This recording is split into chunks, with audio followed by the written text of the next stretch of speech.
Shakib out, Nisho in.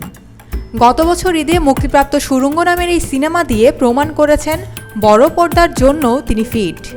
এরপর প্রায় বছর খানেক চুপ, সিনেমা কিংবা নাটক কোথাও দেখা যায়নি তাকে। আলফা আই নামে একটি প্রতিষ্ঠান থেকে নির্মিত সিনেমা দিয়ে বড় পর্দায় অভিষেক হয়েছিল নাটকের অভিনেতা আরফান নিশোর। সঙ্গে জুড়েছিল চরকি নামে একটি ওটিটি প্ল্যাটফর্ম।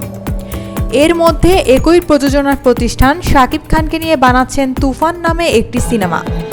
এটি নির্মাণে দেশি প্রযোজনা প্রতিষ্ঠানদ্বয়ের সঙ্গে অর্থলগ্নি করেছেন কলকাতার SBF সিনেমা। এটি আগামী কোরবানি ঈদে মুক্তির লক্ষ্যে নির্মিত হচ্ছে।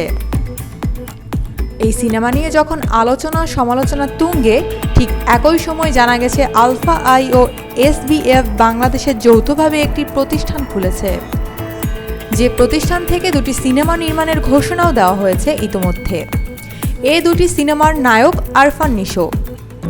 এর মধ্য দিয়ে এক বছর পর আবারও বড় পর্দায় ফিরছেন এই অভিনেতা। তবে বিষয়টি নিয়ে এরই মধ্যে সিনেপ্রেমীদের মনে প্রশ্ন জেগেছে, যে প্রতিষ্ঠান থেকে সাকিব খানকে নিয়ে বিগ বাজেটের সিনেমা নির্মিত হচ্ছে এবং অনেকের মতে সাকিব খানও এই মুহূর্তে বাংলার সিনেমার বড় ভরসার নাম, সেখানে তার সঙ্গে নতুন সিনেমার চুক্তি না করে কেন নিশোকে নেওয়া হলো?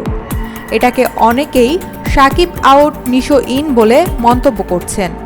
কেউ কেউ বলছেন গত ঈদে শাকিব খান অভিনীত রাজকুমারের আশানুরূপ সাফল্য না পাওয়ায় তুফান নিয়েও সন্দিহান প্রযোজনা সংস্থা।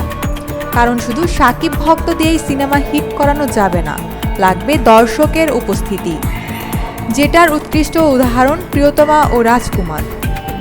আর তুফানের টিজার দেখে যে ধরনের সিনেমা মনে হয়েছে, সেখানে সাধারণ দর্শকদের উপস্থিতি যে আহামরি হবে না সেটা সহজেই অনুমেয়। তাই হয়তো এই প্রযোজনা সংস্থা শাকিবকে নিয়ে খুব বেশি রিস্ক নিতে চাইছেন না। আর নিশো যেহেতু প্রথম পরীক্ষায় পাশ করেছে, তাকে নিয়ে মাঠে যুদ্ধ করা যায় এমনটাই হয়তো ভাবছেন অনেকে। নিশোকে দুই সিনেমায় চুক্তিবদ্ধ করানোর পর SBF আলফা আই এন্টারটেইনমেন্ট লিমিটেডের ব্যবস্থাপনা পরিচালক শাহরিয়ার শাকিল গণমাধ্যমে বলেছেন, আরফান নিশোর বড় পর্দায় ফিরে আসা আমাদের জন্য একটি রোমাঞ্চকর অধ্যায়ের সূচনা করছে। সিনেমাগুলোতে তিনি যে অভিনয়ের দুর্যুতি ছড়াবেন তা দেখার জন্য আমরা মুখিয়ে আছি। অর্থাৎ এখানেও তিনি নিশোরই প্রশংসা করছেন।